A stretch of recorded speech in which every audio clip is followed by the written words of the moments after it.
میری طرف سے جانی ٹی وی دیکھنے والے سبھی معزز دوستوں کو السلام علیکم۔ دوستو، آج کی اس ویڈیو میں آپ کو جنوب مشرقی ایشیا میں دنیا کے تیسرے بڑے جزیرے بورنیو پر واقع معدنی دولت سے مالا مال ایک چھوٹے سے مگر بے حد خوبصورت ملک برونائی دارالسلام کی سیر کرواؤں گا۔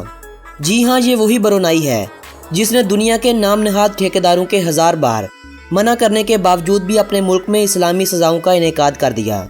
ساری اسلامی دنیا دیکھتی رہ گئی اور برونائی بازی لے گیا۔ سلطان حسن البولکیہ، جن کا شمار دنیا کے امیر ترین افراد میں ہوتا ہے، سونے کے ہوائی جہاز، سینکڑوں کاریں اور بے شمار قیمتی اشیاء کے مالک، جن کی زندگی پر ہم پہلے ہی ویڈیو اپنے یوٹیوب چینل آئی اسٹوڈیو پر آپ لوگوں کو دکھلا چکے ہیں۔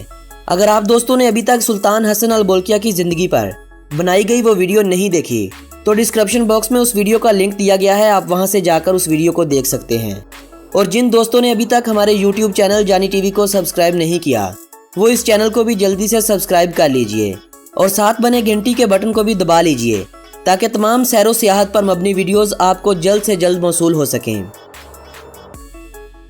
دوستو، برونائی کی تاریخ کے بارے میں جانیں تو ہمیں معلوم ہوتا ہے کہ اس جزیرے یعنی اس ملک میں لوگوں کا بساؤ 682 عیسوی میں ایک بدھسٹ ریاست سری وجایا کے دور حکومت میں ہوا تھا۔ اس وقت اس جزیرے بورنیو کو پونی کہا جاتا تھا، جو آج 3 ممالک کے درمیان بٹا ہوا ہے۔ 12ویں صدی میں اس ریاست نے پھیلنا شروع کر دیا، یہاں تک کہ 1225 میں ایک چینی نمائندے نے اپنے ملک میں یہ اطلاع بھیجی تھی کہ اس جزیرے پر 1000 بحری جہاز حفاظت کے لیے موجود ہیں۔ اس بات میں کتنی سچائی ہے یہ تو نہیں معلوم، لیکن اگر ہم اس خطے میں موجود معدنی دولت کا اندازہ لگائیں تو اس بات سے انکار کرنا بھی ممکن نہیں ہے کہ اس ریاست کی حفاظت کے لیے بحری جہاز کھڑے ہوں گے، کیونکہ اس جزیرے پر سونے چاندی کی بہتات تھی۔ 13ویں صدی کے دوران ہی پونی کو ماجا پہاڑ کی ریاست کی ذیلی ریاست بنا دیا گیا۔ اس عرصے کے دوران اسلام اس خطے میں پھیل چکا تھا۔ مقامی مالے اور چائنیز آبادی نے اسلام سے متاثر ہو کر اپنا مذہب اسلام تبدیل کر لیا اور یوں اس جزیرے پر بیشتر قبیلے مسلمان ہو گئے۔ اسلام اس خطے میں چین، عرب اور بھارتی گجرات سے آنے والے تاجروں کے حسن سلوک کی بدولت پھیلا تھا۔ 1457 میں سید ابو بکر ابیرن یعنی شریف الحشام نے ایک اسلامی سلطنت کی بنیاد اس خطے میں رکھی۔ اس سلطنت کو بحیرہ سولو کے نام پر سولو سلطنت کہا جانے لگا۔ اس سلطنت نے آنے والے وقتوں میں کئی نام بدلے، محل وقوع بدلا، مگر کوئی طاقت اس سلطنت سے اسلام کا خاتمہ نہ کر سکی۔ 1578 میں ایک ہسپانوی سیاح الفونسو بیلتران نے اپنے سفر کے دوران بورنیو جزیرے پر ایک 5 منزلہ عمارت دیکھی۔ اس نے واپس اپنے ملک جا کر اس علاقے کے بارے میں بتلایا۔ یہ وہ دور تھا جب اسپین سے اسلام کا خاتمہ ہو چکا تھا، مگر ہسپانوی سلطنت اپنے عروج پر تھی۔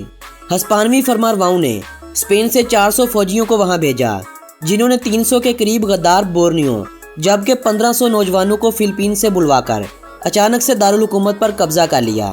یہ قبضہ تو بہت جلد ختم ہو گیا، لیکن اس کے بعد ایک ایسی خانہ جنگی نے جنم لیا جس کا اختتام کئی سالوں بعد 1673 میں ہوا۔ برونائی کے 23ویں سلطان عمر علی سیف الدین دوئم کا دور حکومت تھا جب ان کے خلاف بغاوت ہونے لگی۔ ان کے خلاف بغاوت کی وجہ برطانوی اور امریکی کمپنیوں کا بار بار سلطنت کے چکر لگانا بنی۔ ایسے میں ایک برطانوی مہمجو جیمز بروک کا 1839 میں برونائی کا سفر ہوا۔ اس نے وہاں پہنچ کر بادشاہ کے خلاف ہونے والی ہر بغاوت کو کچل ڈالا۔ اس کام میں سلطان کی مکمل حمایت بھی اسے حاصل ہو چکی تھی۔ بدلے میں سلطان نے اسے سراواک ریاست کا راجہ بنا دیا۔ تاریخ میں آج بھی جیمز کو راجہ آف سراواک یا وائٹ راجہ کے نام سے یاد کیا جاتا ہے۔ جیمز کو راجہ بنانا دراصل برطانیہ کو سلطنت میں جگہ دینا ایک بات ثابت ہوئی۔ جیمز نے کئی عہدوں پر برطانوی افسر تعینات کرنے شروع کر دیے۔ برطانوی ملکی معاملات میں مداخلت کرنے لگے۔ جولائی 1846 میں تو برطانوی حکومت نے باقاعدہ طور پر برونائی پر حملہ بھی کر دیا۔ 1888 میں دونوں ممالک کے درمیان ایک معاہدہ ہوا جس میں یہ واضح کیا گیا کہ سلطان برطانیہ کی مرضی کے بغیر اپنی زمین کسی غیر ملکی کو نہیں دے سکتا۔ 1906 میں ایک دوسرا معاہدہ ہوا جس کے بعد برطانوی باشندے اس ملک میں آباد ہونے لگے۔ معاہدے کے مطابق بادشاہ کو انہیں مشیر بنانا پڑا۔ وقت گزرتا گیا اور یہ لوگ بادشاہ سے زیادہ طاقتور ہوتے گئے۔ کئی ناکام کوششوں کے بعد 1929 میں اس ملک سے تیل دریافت ہوا۔ 40 کی دہائی میں برونائی پر جاپانیوں نے حملہ کر دیا۔ برطانیہ کو حملے کا اندیشہ تو تھا مگر انہوں نے مزاحمت نہ کی۔ جاپانیوں نے سلطان کے تخت کو بھی برقرار رکھا، جبکہ سلطان کو پینشن اور اعزازات سے بھی نوازا گیا۔ جاپان نے سرکاری اسکولوں میں جاپانی زبان لازم کر دی اور مقامی کرنسی کو ختم کرتے ہوئے اپنی کرنسی متعارف کروا دی۔ 1945 میں دوسری جنگ عظیم کے موقع پر جاپان نے ہار مانتے ہوئے ہتھیار ڈال دیے اور یوں اس ملک پر برطانوی، امریکی اور آسٹریلی افواج کا قبضہ ہو گیا۔ امریکی برطانیہ سے ایک معاہدے کے تحت یہاں سے چلے گئے۔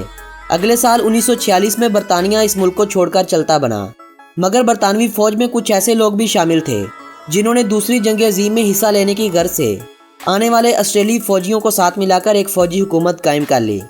اس دوران برونائی کو خود مختاری حاصل تھی، مگر وہ برطانوی افواج کے ماتحت سمجھے جاتے تھے۔ 1967 میں سلطان حسن البولکیہ ملک کے سلطان منتخب ہوئے۔ 1959 میں ایک معاہدہ ہوا جس کے بعد دفاع اور خارجہ امور برطانیہ کے پاس تھے، باقی سب کچھ برونائی کو دے دیا گیا۔ تاہم سلطان نے آزادی کے لیے اپنی کوششیں جاری رکھیں۔ 1971 میں سلطان حسن البولکیہ برطانیہ گئے اور 1959 میں کیے گئے معاہدے میں تبدیلیاں کروائیں۔ یہ وہ دور تھا جب دنیا میں اسلامی حکمرانوں کی بات زیادہ سنی جا رہی تھی۔ تمام اسلامی ممالک نے برونائی کا ساتھ دیا اور برونائی سے تعلقات قائم کر لیے۔ 1983 کی آخری رات برونائی کی ہر مسجد میں لوگوں کا ہجوم تھا۔ رات بھر مساجد میں خصوصی دعاؤں کا اہتمام کیا گیا۔ 1984 کی پہلی صبح نماز فجر سے پہلے سلطان نے ملک کی آزادی کی خبر سنا کر سب کو حقیقی آزادی کی نعمت سے نوازا۔ آزادی کے بعد ملیشیا اور برونائی کے درمیان سنگاپور کے معاملے میں اختلافات تھے، جس کی وجہ سے پاکستان نے برونائی کو باقاعدہ طور پر تسلیم تو کر لیا مگر سفارتی تعلقات قائم نہیں کیے۔ اسی ماہ یعنی جنوری 1984 میں ملیشیا کے برونائی سے تعلقات صحیح ہو گئے۔ دنیا کے کافی سارے ممالک برونائی کی آزادی کو تسلیم کر چکے تھے۔ اگلے ماہ 9 فروری 1984 کے روز پاکستان نے باقاعدہ طور پر برونائی سے سفارتی تعلقات قائم کر لیے۔ بھارت نے 10 مئی کے روز برونائی سے اپنے تعلقات قائم کیے، جبکہ اقوام متحدہ کی جانب سے ستمبر 1984 میں برونائی کو رکن بنایا گیا تھا۔ برونائی نے آزادی 1 جنوری کو حاصل کی، مگر 23 فروری کو ایک عظیم الشان محفل کا انعقاد کیا گیا۔ گرم موسم میں لوگوں کا اس قدر ہجوم دے کر سلطان نے قومی دن 1 جنوری کی بجائے 23 فروری منتخب کر دیا اور تب سے لے کر آج تک 23 فروری کا دن ہی قومی دن کے طور پر منایا جا رہا ہے۔ برونائی کو سرکاری طور پر the nation of Brunei, the اڈاب آف پیس کہا جاتا ہے۔ مالے زبان میں اس ملک کا نام نگارہ برونی دارالسلام لیا جاتا ہے، جبکہ دنیا کے زیادہ تر ممالک برونائی یا برونائی دارالسلام لفظ کا استعمال کرتے ہیں۔ دوستو، برونائی کے بارے میں اگر دلچسپ حقائق کی بات کی جائے تو 2011 میں IMF کی جانب سے ایک رپورٹ پیش کی گئی تھی، جس میں یہ کہا گیا تھا کہ دنیا میں برونائی اور لیبیا 2 ایسے ممالک ہیں جنہوں نے کبھی بھی قرضہ نہیں لیا، بلکہ یہ ممالک دنیا کے 10 ممالک کو قرض فراہم کر چکے ہیں۔ دوستو، برونائی کل 6 جزیروں سے مل کر بنا ہوا ایک ملک ہے۔ زیادہ تر آبادی بورنیو جزیرے پر 2 مختلف مقامات پر بسی ہوئی ہے۔ ملک کا کل رقبہ 5765 مربع کلومیٹر ہے۔ اپنے رقبے کے اعتبار سے اس ملک کا دنیا بھر میں 163ویں نمبر پر شمار ہوتا ہے، یعنی یہ ملک لاہور سے تقریباً 3.5 گنا بڑا، جبکہ کراچی شہر سے دگنا بھی نہیں ہے۔ اس ملک کی آبادی 4,21,300 افراد پر مشتمل ہے۔ آبادی کے حوالے سے اس ملک کا شمار دنیا بھر میں 168ویں نمبر پر ہوتا ہے، یعنی اس ملک کی آبادی کا اندازہ آپ یوں لگا لیجئے کہ پاکستان کے شہر جنگ یا رحیم یار خان سے ملتی جلتی اس ملک کی آبادی ہے۔ اس ملک کی 82.70% آبادی مسلمان ہے۔ ملک کا قومی مذہب بھی اسلام مانا جاتا ہے، جبکہ ملک میں باقی تعداد میں زیادہ بدھزم کے ماننے والے، جبکہ تھوڑی سی تعداد مسیحی برادری کی بھی پائی جاتی ہے۔ 1% کے قریب ہندو اور دیگر قدیم مذاہب کے ماننے والے بھی اس ملک میں آباد ہیں۔ 7ویں صدی عیسوی میں ایک ساحل کنارے آ کر کچھ قبیلوں نے اپنی بستیاں بسائی تھیں۔ ماضی میں یہ بستیاں قصبے کی شکل اختیار کر گئیں اور اسے نام ملا برونائی ٹاؤن کا۔ پھر جب یہ شہر بنا تو اس شہر کا یہی نام رہا، لیکن 1970 میں اس شہر کا نام تبدیل کر کے بندر سری بھگوان رکھ دیا گیا۔ شہر کے نام کا پہلا حصہ فارسی لفظ بندر کا ہے، جس کا مطلب بندرگاہ ہے۔ دوسرا لفظ سنسکرت کا ہے، جس کا مطلب ہے بخشا ہوا۔ آج یہ شہر 100 مربع کلومیٹر رقبے پر پھیلا ہوا ہے۔ شہر کی آبادی 65,000 افراد کے قریب ہے۔ اس شہر کو ملک کا دارالحکومت ہونے کے ساتھ ساتھ ملک کا سب سے بڑا شہر ہونے کا بھی اعزاز حاصل ہے۔ ملک کا دوسرا بڑا شہر کوالا ولایت ہے، جس کی آبادی محض 30,000 افراد ہے۔ سلطان حسن البولکیہ، جنہیں برونائی کے 29ویں سلطان ہونے کا اعزاز حاصل ہے، تھائی لینڈ، متحدہ عرب امارات اور سعودی عرب کے بادشاہ کے بعد دنیا کے چوتھے امیر ترین بادشاہ ہونے کا اعزاز اپنے نام رکھتے ہیں۔